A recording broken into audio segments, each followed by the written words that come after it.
everybody. This is Vince Miller. Thanks so much for joining me for this devotional. Today we're in Acts chapter 25. I'm going to read verses 13 through 15, and then I'm going to jump down and read verses 25 through 27. Now, when some days had passed, Agrippa the king and Bernice arrived at Caesarea and greeted Festus, and they stayed there many days. Festus laid Paul's case before the king, saying, "There's a man left in prison by Felix, and when I was at Jerusalem, the chief priests and the elders of the Jews laid out their case against him, asking for a sentence of condemnation against him." Now down to verse 25. "But I found that he had done nothing deserving death. And as he himself appealed to the emperor, I decided to go ahead and send him. But I have nothing definite to write to my lord about him. Therefore, I brought him to you all, and especially before you, King Agrippa, so that after we have examined him, I may have something to write. For it seems to me to be unreasonable in sending a prisoner not to indicate the charges against him." So now I want to describe some of the people because I think it illuminates something that's kind of interesting here. King Agrippa in this text is a guy named Marcus Julius Agrippa. He is also known as Herod Agrippa II. He was the grandson of Herod the Great. Now, Agrippa was the final leader in the Herodian dynasty, right? He also had 3 sisters. Their names were Bernice, Miriam, and Drusilla. Now, you may recall the name Drusilla because just a chapter back, we actually named her. She was the husband of the former governor, Felix.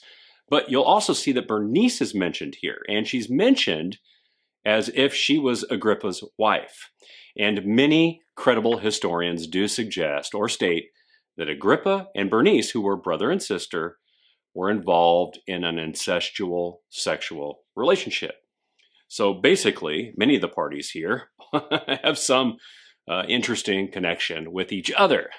But Governor Festus, the present governor, who is new on the scene, is a little perplexed about how to handle this matter with Paul. He perceives that the Jewish leaders are being a little bit too religiously vindictive, but now that Paul has put himself in a bit of a predicament, and so they have no idea what to say to Emperor Nero when they send him on to Rome.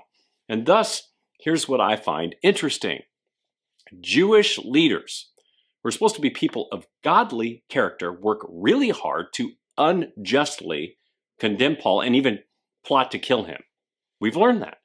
But now the governing authorities, who are supposed to be people of ungodly character, work really hard through their process and find no reason to punish Paul. Therefore, act justly. So why is this? Why do people like Felix and Festus and Agrippa pursue Paul's case with such precision and care? It almost appears out of character for them, doesn't it? Well, the only possible answer to this is that they fear the power of the emperor. Remember, Emperor Nero was known to many to be one of the greatest tyrants of all time and was a feared man with great power. And out of fear for their own life and role, these provincial kings and governors trod very carefully on this present case.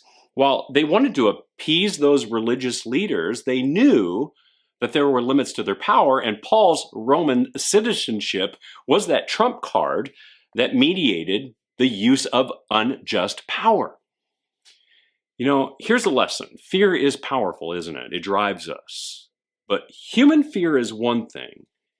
Holy fear is another. Human fear is based on a need for self-preservation and self-concern. And we see human fear manifested through both the religious and governing leaders. Religious leaders are fearful that Paul's gospel is going to destroy their religion, right? Their infrastructure and their traditions. Governing authorities are afraid that unjust punishment of a Roman citizen would result in vengeance from Nero. But holy fear, it's totally different. It's a fear that is stirred from a love that results in reverence for God. Therefore, a man motivated by holy fear is selfless and devoid of self-preservation or even self-concern. This man only fears one thing. It's God himself.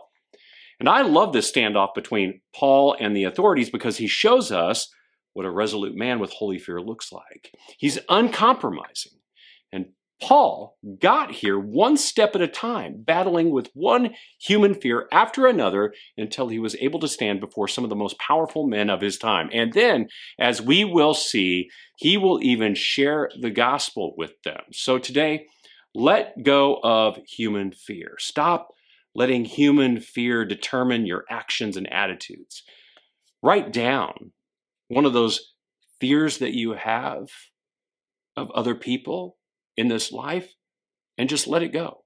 And then turn to holy fear, fearing God more than man. And let's do it one step at a time together until that day comes that God uses our fearlessness to even produce holy fear in others.